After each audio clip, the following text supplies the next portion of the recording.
Lord Sri Krishna himself has openly spoken. With reference to Vedas, what we say?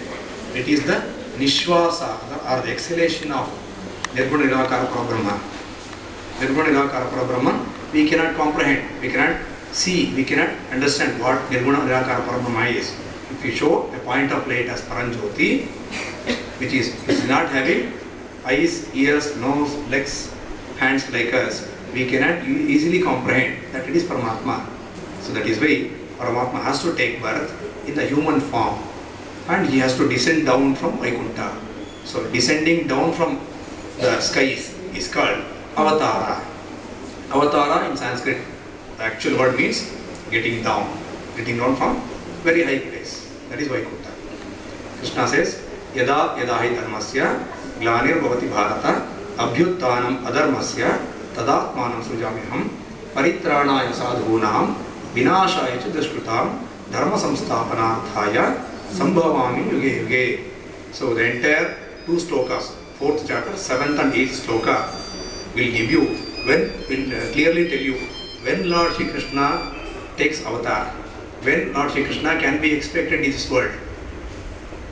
So when there is lot of adharma activities going on, impious people increasing, pious people getting suffering. So Krishna says to protect them, to protect the sadhu sajjanas, to punish the wicked, I take birth. So Krishna says the ultimate avatar is that of Lord Shri Krishna. Before that, he sends his devotees as bhaktas, acharyas, amsha purushas like Ramanuja, Shankaracharya, Madhvacharya, Ramana Maharshi, Ramakrishna Paramahamsa, Dattatreya. So many gurus will come. So Krishna will come in the avatar of gurus like Buddha, Mahavira, everything. So when they cannot hold the world, when they cannot take the whole world to the correct path, or after the demise of their life, if again the world starts continuing its old bad habits, then Lord Shri Krishna himself has to descend down. So Krishna says, to protect sadhu sajjanas, I will take birth. So the second part of that means in the 9th chapter of Bhagavad Gita, Krishna says, Ananyas chintayanto mam ejanaha paripasate tesham nityaviyuktana yogakshemam vahamyaham. Anybody who is having concentrated attention in me, one who has involved himself into me deeply, one who knows only Krishna, nothing else, one who always chants the Bhagavan mantra, one who is immersed in chanting of Bhagavad Gita, Bhagavata, Narayaniyam, so to say. So many religious things. So one who is deeply involved himself or herself into the religious activities, I will take care of that. That is what Krishna says, Yogakshemam Vahamiham. Yogakshemam Vahami Aham. I will take up the responsibility of such devotees.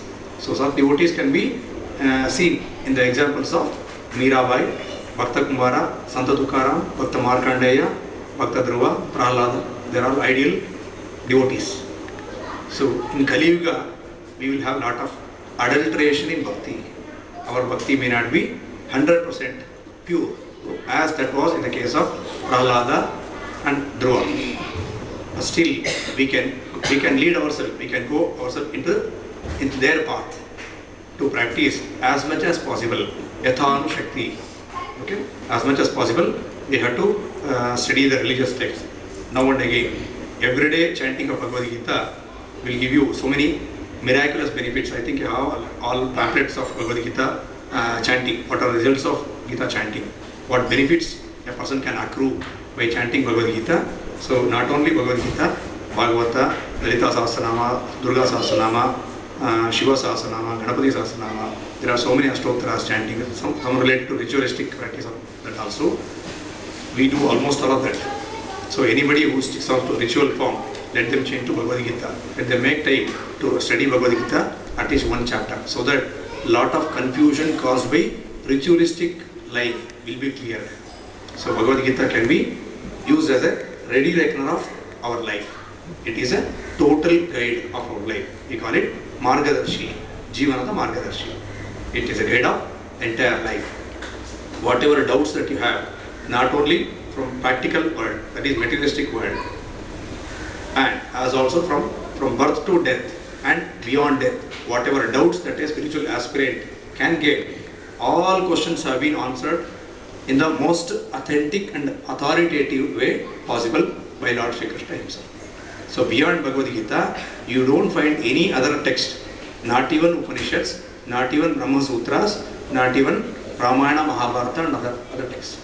In all other texts, you will get glimpses of whatever religious texts say, whatever Shastras say. But in Bhagavad Gita, the speciality of Bhagavad Gita is that it contains everything in a nutshell. In the 700 verses of Bhagavad Gita, you will get almost all information that is necessary for our smooth running of life, smooth sadhana. So this is one aspect of Bhagavad Gita. Right? The Bhagavad Gita is divided into 3 shatkas. Shatka means, shat means, Shanmuga. Shanmuga. Shat means 6. Bhagavad Gita is divided into 3 shatkas. The first shatka is called Pratama Shatka of Bhagavad Gita, contains from chapter 1 to chapter 6. Dvitiya Shatka or second 6s. Second Shatka contains chapters 7 to 12. Chapter 13 to 18 makes third Shatka of Bhagavad Gita. You might have known this fact, but probably you may not be knowing what benefits that you get by chanting chapters 1 to 6.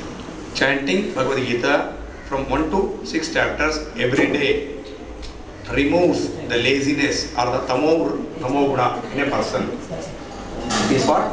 Tamo nivrutti. First 1 to 6 chapters. You know what is Vishada Yoga. Arjuna gets into a state called despondency. Despondency is a state of mind where a person remains lazy, confused, indecisive and cannot act.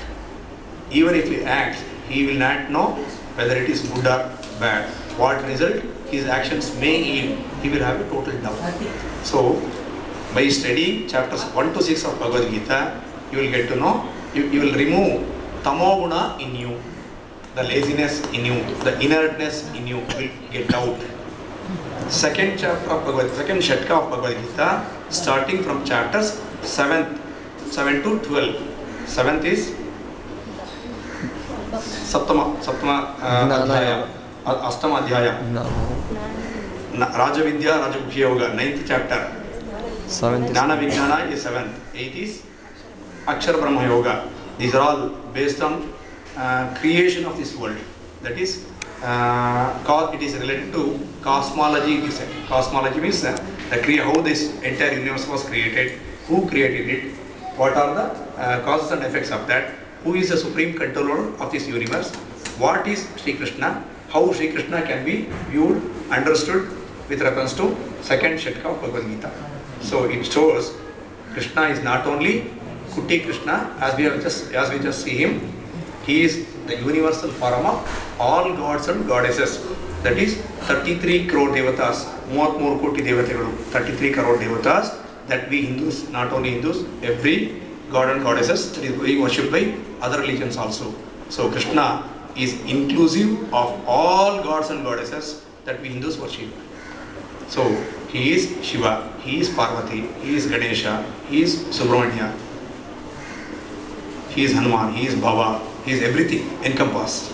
Bhagavad Gita, 11th chapter, 43rd sloka says, Natvat samostya adhika kutonyo. That is, nobody is equal to you.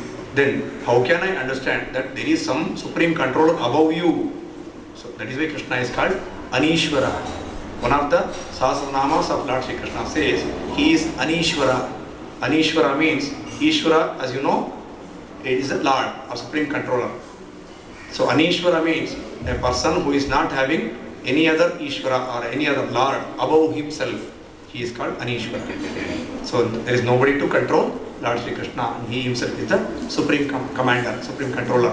Whatever karma phalas that he gives, we have to either enjoy or suffer as a result of prarabdha karmas. So anybody who bestows the prarabdha karmas, prarabdha karma phalas, if we surrender to him, then only we can make an appeal to nullify, neutralize or dilute the effect of past karmas. Okay, that's what Bhagavad Gita gives a clue. In the 18th chapter, 66th sloka, Krishna says, सर्वधर्मान् परित्यज्य